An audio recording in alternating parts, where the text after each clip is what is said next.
안녕하세요. 날자입니다. 날자TV에서 제가 많이 보다 보니까 카푸어라는 내용이 너무 많았어요. 그래서 카푸어가 보통은 어떤 느낌인가. 근데 왜곡 카푸어 자체를 맞나? 왜곡을 하는 경우가 많아서 안 좋은 시선을 본단 말이에요. 그게 이제 이걸 이야기를 너무 하고 싶은 거예요. 저는 이제 너무 자극적인 것만 사람들이 영상을 올려서, 제가 물론 이제 편집 기술도 없고 그렇게 능력이 없어요. 저는 이제 게임만 보통 하는 사람인데, 게임을 하다 보니까 게임 끝나면 그 내용 자체만 보내드리면은 사람들이 이제 궁금증을 제가 풀어줄 수가 있었는데, 제가 꼭 이거를 하고 싶었던 거는 방금 지금 이 이유, 앞서 말씀드렸던 카푸어 자체를 안 좋은 시선으로 보는 것,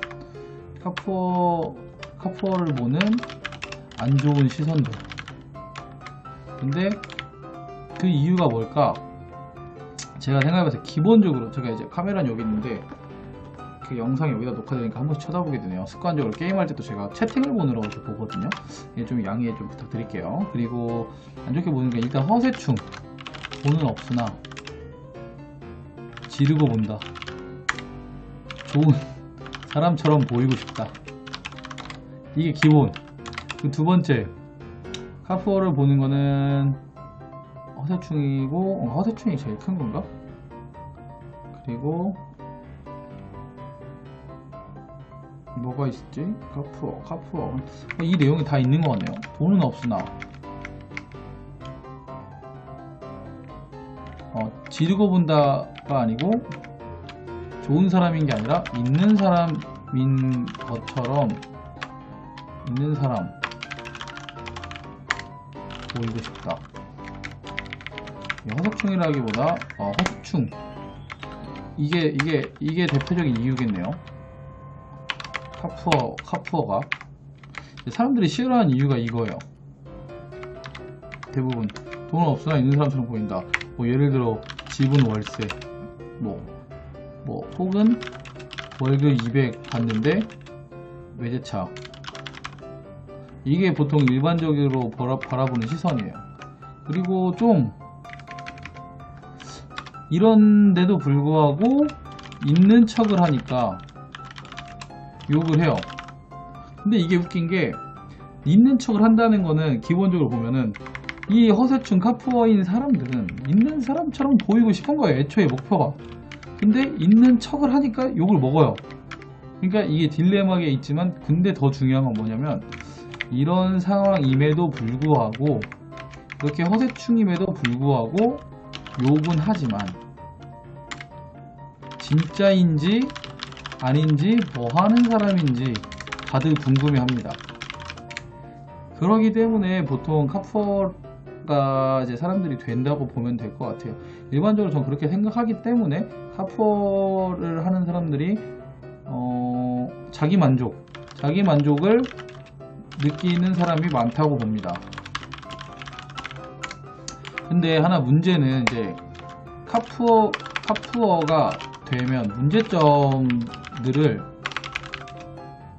야기시키죠. 근데 저는 솔직히 생각을 해요. 카푸어라는 게 지금 사람들이 좀 자극적으로 이야기를 하는데, 과연 뭐가 카푸어일까 라고 생각을 하면, 저는 생각할 때 제 기준상 카푸어는 돈을 모으지 못한다던가, 혹은 차를 제외한 나의 삶이 없다, 혹은 차값을 내는데 심각하게 허덕인다. 왜냐면 대부분 사람은 차값을 내는데 허덕입니다. 제가 느낄 때. 아니, 차가 소나타가 돼도 아반떼가 돼도 그랜저가 돼도 차값을 내는데 허덕여요. 왜냐면 일반적으로 그런 차들 같은 경우에 3천만원 기준으로 외제차는 다르게 3년 혹은 4년 할부를 해요. 그러면은 4년이면은 대충 한 800만원 정도 되겠죠. 이자 조금씩 붙잖아요. 보통 차를 사는데 한 번에 사지 못하고 뭐라고 하냐, 캐피탈을 이용해서 캐피탈을 이용하기 때문에 1년에 800만 원이면 한 달에 65 근데 계산하기 65만원 이렇게 하고 여기에 보험료 보통 내가 나이가 어리다 20대인데 첫 차다 그러면은 일단 차가 보험료 같은 경우는 뭐 200만원에서 내가 사고 낸 적이 경력이 있다 그러면 또 첫 차라기보다 이제 새 차가 첫 차다 근데 사고 난 경력이 있다 이러면 이렇게까지 사이가 되거든요. 그러면은 여기서 대충 보면은 1년에 드는 돈이 한 1000만원 그러면은 다 얻어겨요. 근데 이것만 드는 게 아니잖아요. 뭐 기름값 들고 예를 들면 기름값 뭐 톨비 자동차 꾸미기 뭐 세차 등등 이게 다 들어요. 그러니까 누구나 다 한 달에 제가 평균적으로 보면은 한 80에서 90만원 정도는 차에 할애합니다. 첫 1년은 보통 그래요. 근데 여기서 차이는 외제차의 경우에요. 이제 뭐 이거는 제가 자세히 아는 이유는 제가 뭐 그거를 이용하고 있기 때문에 말씀드리는 건데 잘 보시면은 보통 저 같은 경우가 알고 있는 경우 외제차를 구입하는 방법 국산차랑 비슷하지만 약간의 차이가 있는 거는 리스 방법엔 리스가 있고요 렌트가 있고요 일시불이 있어요. 리스 본인 명의고 이제 큰 차이만 알려드릴게요. 저도 이제 막 완벽하게 자세하게 몰라요. 근데 큰 차이로 보면 본인 명의가 아니지 그 큰 차이로 보면은 자동차 보험을 본인이 가입 그리고 뭐 추후 인수 및 반납 렌트 자동차 보험 요 포함 가입 추후 인수 및 반납 이게 가능해요. 근데 외제차를 구입할 때 리스라는 거는 이게 이제 그건 있어요. 운전 경력이 포함돼요. 근데 렌트는 운전 경력이 인정되지 않아요. 근데 이건 뭐 아니면 돕니다. 사고가 있으면 분리 없으면 유리. 근데 얘는 또 다르죠. 그러니까 있으면 분리할 게 그러니까 사고 여부가 큰 상관이 없음 이렇게 돼요. 기본적으로는 그렇고 뭐 일시불은 진짜로 부자. 왜냐 저 같은 경우에 차가 아마 7,250만원이었을 거예요. 이제 뭐 BMW를 타고 있는데 보면은 이걸 일시불로 못 냅니다.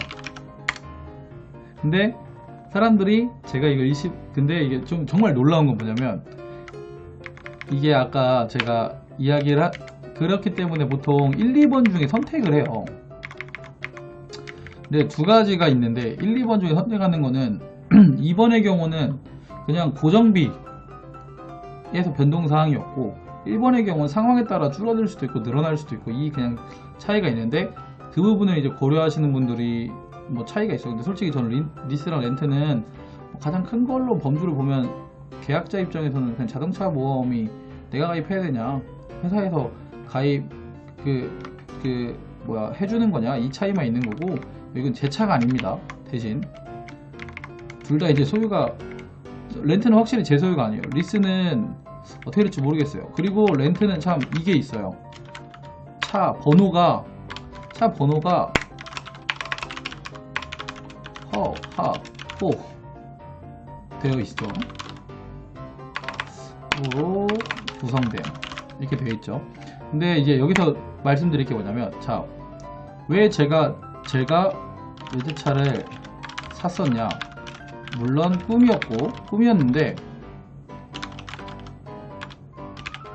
근데 제가 여기서 진짜 본론으로 들어가자면 카푸어 차를 사는 사람들이 외제차를 사는 사람들을 다 카푸어라고 보고 뭐 솔직히 월세 살면서 뭐 한다 하는데 월세 사는 사람들이 원래 일반적으로 더 서울에서는 부자인 경우가 많아요.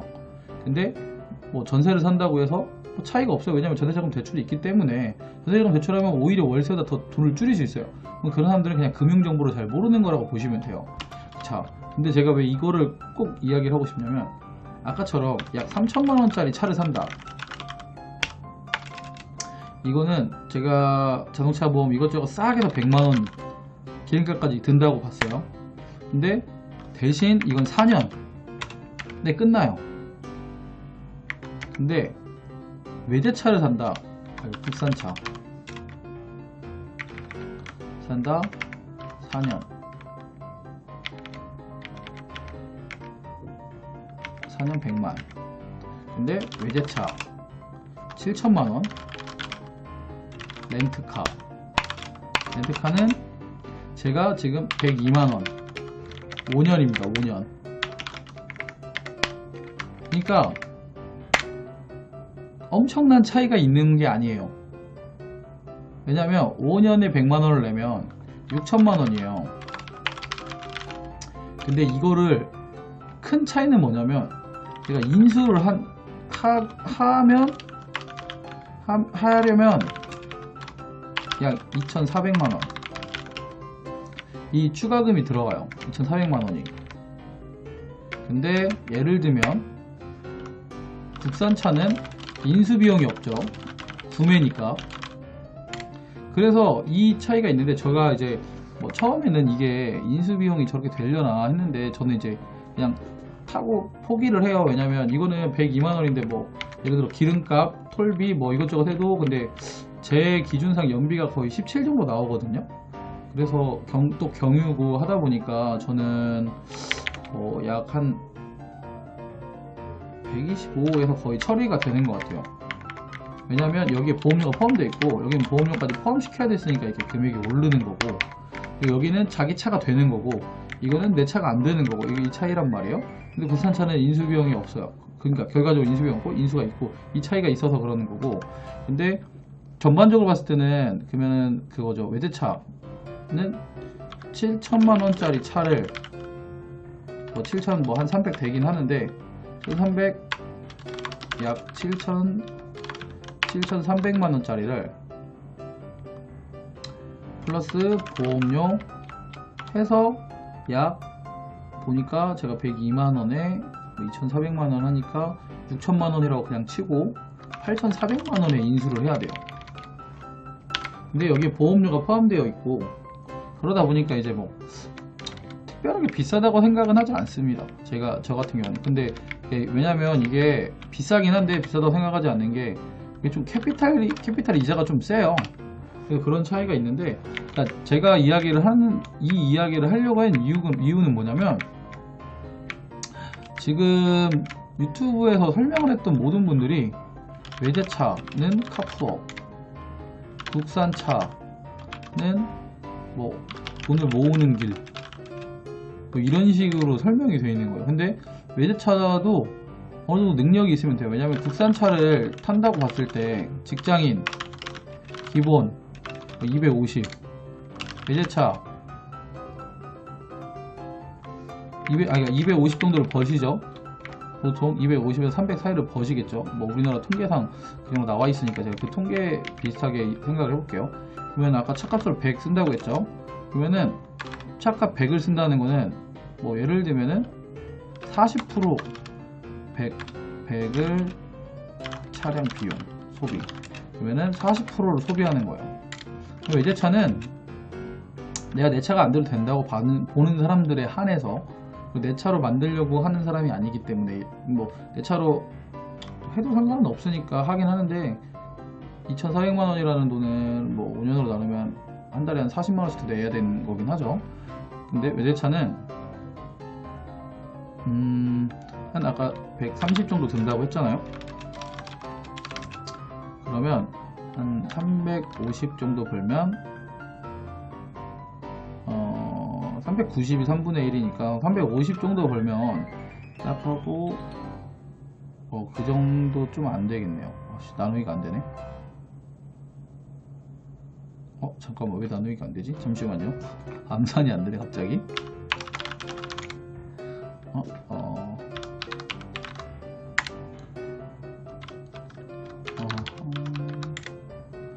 그 정도 되네요. 350 정도 버시는 분들, 그러니까 이게 뭐 대기업 다니신 분들은 충분히 탈 수 있다는 거예요.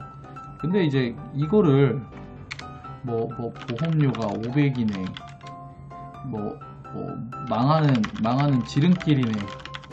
아니 200 버는 사람들이 타면 당연히 카푸어. 근데 내가 수입이 뭐 300 넘는다. 이 외제차를 뭐 3 시리즈나 아니면 C 클래스 아니면 A4 하면 큰 문제가 없습니다. 물론 5년 이상 지나면 그 보증기간이 끝나서 문제가 되죠. 제가 그래서 말씀드리고 싶은 거는, 외제차를 타는 사람들의, 서울에 월세 외제차를 타고 사는 사람들이 다 뭐 카푸어다 어떻게 말씀하시는데, 그 거꾸로 생각을 하면 그 돈을 다 낼 수 있는 사람들인 거예요. 근데 거기서 망하는 사람들은 물론 이제 저는 카푸어라고 할 수 있겠지만 대부분의 사람들이 그렇지 않은데, 외제차의 대부분의 구입 방법이 아까 말씀드렸다시피 렌트 혹은 리스예요. 근데 대부분의 그 사람들을 저격해서 렌트 혹은 리스가 카푸어다 이렇게 이야기하는 사람이 너무 많아요. 그래서 제가 이거를 너무 쓰고 싶지 않았었는데, 쓰는 이유는 그겁니다. 그 사람들 중에 그냥 일반적으로 어느 정도 좀 운이 좋아서 벌이가 괜찮아서 자기 이제 삶의 만족감을 위해서 타는 사람들이 생각보다 많기 때문에, 그 상황을 좀 이해라기보다 그 상황도 설명을 해주셨어야 되는데 그렇게 이야기를 안 하고 이게 됐기 때문에, 저는 좀 약간 말도 안 되지만 그냥 외제차와 국산차를 타는 사람들의 구별을 꼭 해보고 싶었어요. 그래서 만약에 타려고 하시는 분들은 말씀드린 대로 저는 이제 적정적으로는 450에서 400을 버는 사람들이어야, 비교하면 BMW는 5 시리즈 아니면 벤츠는 뭐 이클, 뭐 아우디는 A6 타는 걸 권장합니다. 그래도 빠듯합니다. 왜냐면 저도 살짝의, 그러니까 막 후회하는 후회는 있는데 근데 크게 후회하지 않아요. 어차피 제가 일반적인 차를 좀 뭐 어느 정도 국산차 중에 좀 지금처럼 좀 큰 거, 뭐 그랜저나 아니면 뭐 그런 K7이나 뭐 이런 걸 탄다고 했으면은 그래도 한 달에 나가는 비용과 보험료하고 이것저것 하면 큰 차이는 없는데, 가장 큰 차이는, 금액적인 큰 차이는 원래는 차이였고, 내가 이 차가 내게 되느냐 안 되느냐 이 차이예요. 근데 뭐 젊을 때 아니면 타기 힘드니까 사람들이 탄다 뭐 그런 것도 있지만, 중요한 건 이 정도 금액을 버는 사람들은 감당할 수 있다고 생각을 저는 해요. 그래서 혹시라도 내가 외제차를 타고 싶다 하시는 분들은 저는 꼭 말씀드릴게요. 이 수입이 되지 않으면 그냥 중고로 잠깐 한 1년 정도 타시다가 다시 되파시는 걸 권장합니다. 그 이유는 제가 혹시라도 차를 인수하려고 했을 때 기준인데 7,200-300 정도 되니까 7,200만원. 근데 1년 반을 탔어요. 약 25,000. 현재 차값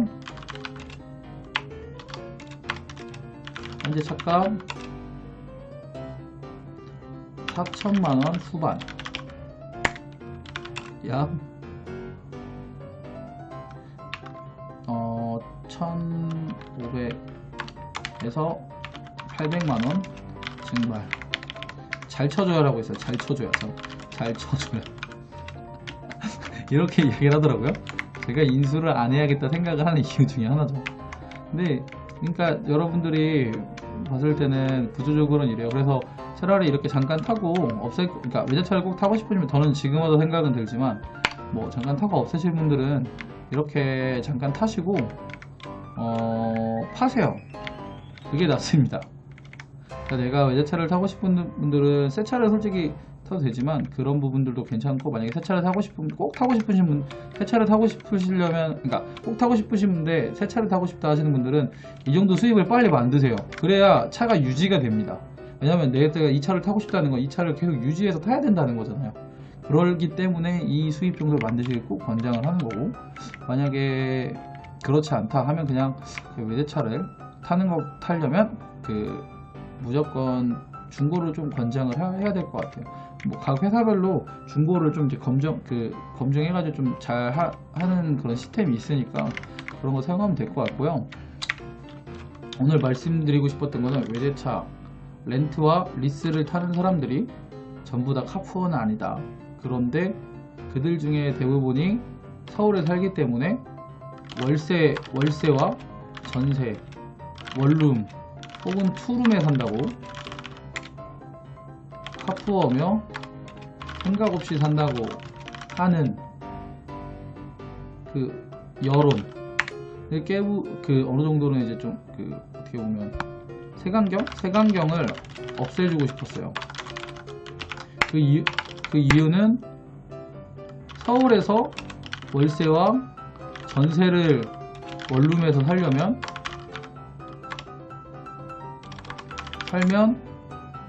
월세는 내가 이제 뭐 일반적인 층, 뭐 3, 4층 혹은 좀 깨끗한데 완전 오래된 데 말고요. 그러면 60에서 70 잡아야 되고, 전세는 2억에서 3억 사이입니다. 투룸까지 감안하면. 그러면 뭐 이거 투룸까지 하면은 100만원 사이겠죠. 이걸 하면서 차값을 내면서 하는 이유는 집을 살 수가 없습니다. 제가 지방에 산다면, 뭐 지방도 이제 경기도도 좀 많이 내려가거나 막 이렇게 해야 되겠지만, 이게 가장 큰 이유니까. 그러니까 차를 사고 그러니까 월세 전세 살면서 저런 차를 굴리고 다닌다 하면서 막 욕하는 분들은 이해는 가지만, 거꾸로 보면 서울에서 월세 전세를 산다는 건 지방에서 아파트에 사는 거예요.